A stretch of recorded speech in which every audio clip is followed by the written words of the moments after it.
Wagwan. There's Rocksteady, King of the Pit TV signing in. Bruh, I don't know what I'm going to tell this for. I'm going to give it some nonsense like, is this the best hard... It's not even a hardcore band. Is this the best punk rock band ever? Or the best punk... The thing is, if I title it the best punk band ever, right? Then what am I going to do the next time I want to lure somebody in when I'm talking punk rock? Bruh, I got a great record to talk about. I found this album on the Reaction channel. So I do reactions. If you've come across this video, you should know that. Early days, innit? But if you happen to just come across this video, I do reactions. And I do metal, punk, hardcore, stuff like that. And so on. I don't know if I want to give this game away, but this was one record that had possibly the most replay value out of every album I've listened to. And it wasn't even recommended, so it was my own personal taste. What can I say, people? What can I say? Can I have a drum roll, please? Can I have a drum roll, please? This record was... Fuck it. This record was Shock Troops, yeah? By Cock Sparrer. If you're not a fan of Cock Sparrer, if you've not heard this record, hold on. Let me gas it for a second. Let me sell it to you, man. You might think, how's this guy talking about punk and all this and that? And he's not heard, you know, the working class deity that is Cock Sparrer. Bruh, I knew so little about this act, really, that I was calling him Cock Sparrer for like the entire of the listen until my missus at the time, who's like got a background in like more punk adjacent music as opposed to me. I like hardcore, but she comes from like more punk background, anarcho and stuff like that. So like proper roots stuff. All of the men are skinheads by default because they got no fucking hair on their head now anyway. So all of them lot love Cock Sparrer, right? And I never came across this act properly because there's never really, you know, oi music and so forth. When I was younger, I always associated it with an old sound, old heads, baldy Barrys, you know what I mean? Going down the pub, 40 years old with your mates, you work in the factory and all this and that. Hey, it makes sense, but it wasn't something I was particularly fascinated with. I like the people who didn't have a job, who were just causing trouble. And I came across this record, and I came across it because I knew England Belongs to Me. And I thought, you know what, this is probably a band I do need to check out at some point. And I put the record on, and I mean, to this day, right, the first song, Where Are They Now? It's not my favourite song on the record. Arguably, I'd take it off of the record as one of the songs I would do if somebody asked me to take a song off of the record. To be honest, there's a couple of dead ones near the end, but I'm not here to criticise. So it kicks off, it starts, the production's great, the vocal lines are great. Now, this is something I'm going to emphasise when I say this. The songwriting is... the songwriting is phenomenal. The songwriting is phenomenal. The production is everything. Bruh, we're Ramones-esque in the fashion that we're writing 3 power chord verse, chorus songs, right? We're more structured. We've got better pop structure adjacent songs than the Ramones. But where, you know, performing the guitar in that particular manner, in a better manner, yeah. But, you know, just driving 3 power chord, punk rock infused energy. Bro, the songwriting on this record is insane. The lyrics are audible, coherent. The sing-along value is above and beyond anything I have heard in any punk rock. Bro, I like a... Blood for Blood did it all right on Outlaw Anthems. I liked a band called Product of Waste that were good, putting a good song together. But with that being said, they didn't compose it in this pop fashion that Cock Sparrer did on this record. And I've not gone so far into the discography. I've checked out the record that comes after that. It's not that good, in my opinion. Adjacent to that, at least. Running Riot, it was the one I listened to. But I know there's some good tunes coming up because I'm a fan of that one, Because You're Young. That's a banger. I've not come across the record that's on yet, but maybe I will do in due time. It's just absolutely phenomenal. And I've not listened to the record in the best part of a couple of months because life gets in the way. I don't necessarily have too much time to just listen to music now, unfortunately. But I can tell you so much about it purely due to the extent of how much I adore that record off of just listening to it during that listen through. It wasn't even it grows on you record. It just hits you in the flipping face. Take 'Em All.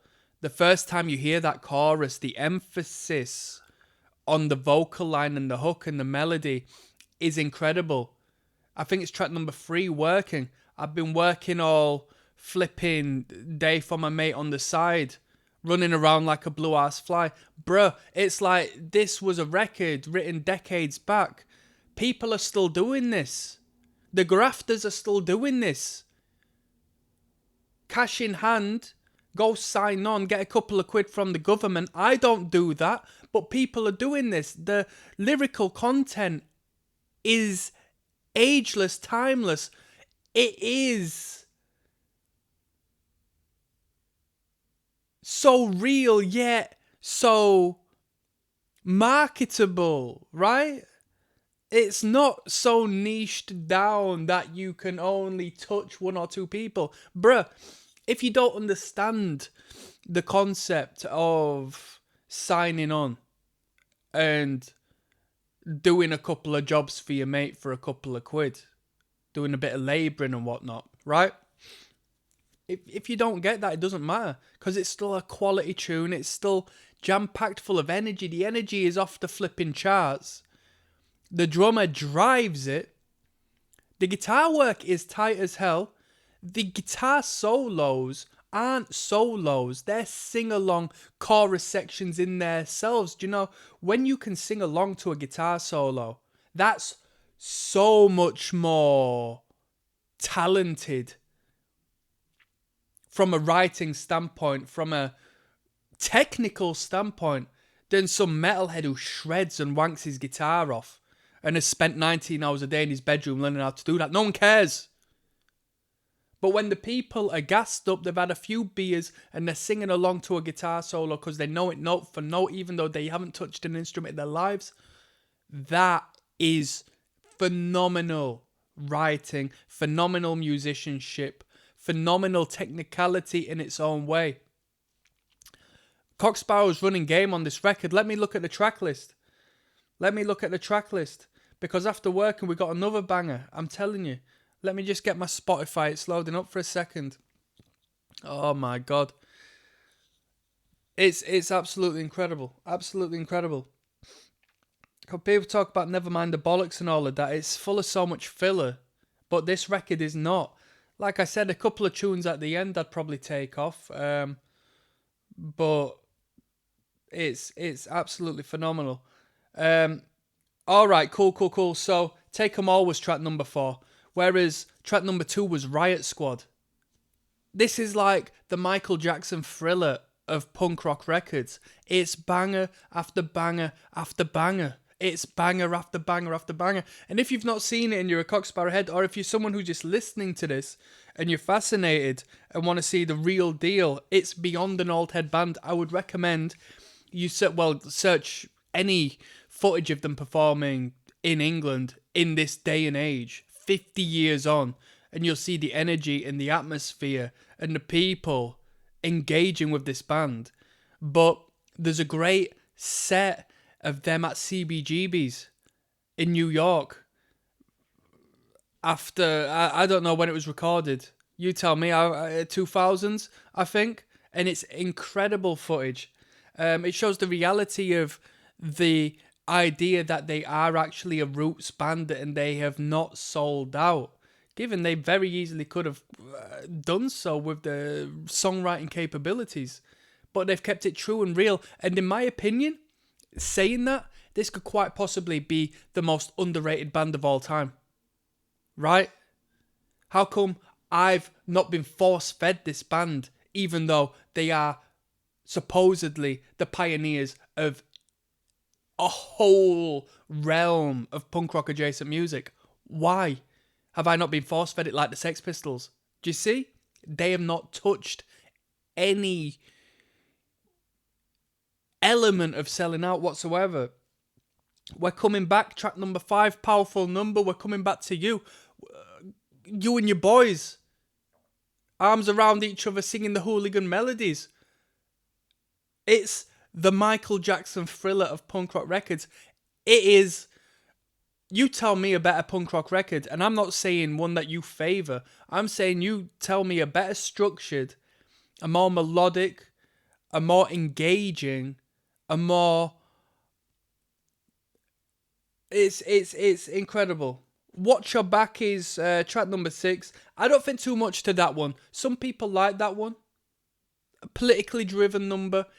I just think, as far as the songwriting is concerned, it doesn't really touch me too much. Not lyrically speaking, but just like melodically and just the general writing of such. But it's not the worst track. I Got Your Number. Catchy.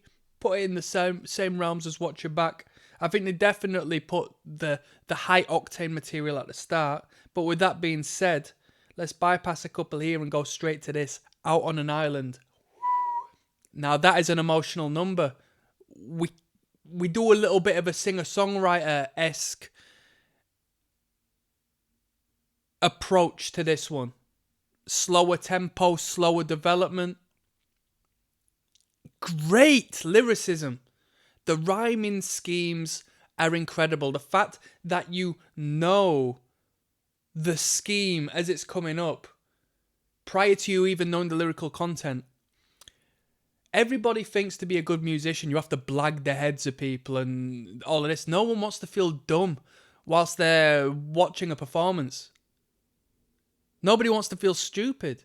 When you can engage and sing along with your first time hearing. You've heard the chorus once and now you're singing along at the second chorus and the third chorus because you already know it. That is phenomenal songwriting. That's not stupid, that's intelligent writing. After Out on an Island, you've got England Belongs to Me. Quite a controversial number in its own way because you can see how that can be perceived in a particular way by particular groups, and especially, working class skinhead fellas, they may have a political inclination of either side. I mean, I'm not adjacent to any of them, but I've come up with people on both sides of the fence by default. You can't help it in the punk rock community. Yeah, this isn't some world where you go and beat up, people who've got a different view from you. I don't give a flying hoot, to be honest with you. So that whole England Belongs to Me. And quite interestingly, they do speak out on this on some live sets, saying this isn't a song about this. This is more so a song about this. But from what I've read in the comment sections, this Cock Sparrow Act is like a I don't want to use the term fence sitter, but some more liberal entities, some like left wing entities, may call them a fence sitting act because they might not directly call out, some of the market they may appeal to, and that's the working class lads who have been brought up in a particular way, and you can't blame the media for influencing the way they have done. Let's point the finger at the people who create the division, right, as opposed to those who are affected by it. Yeah, absolutely fantastic. You got Argy Bargy after England Belongs to Me.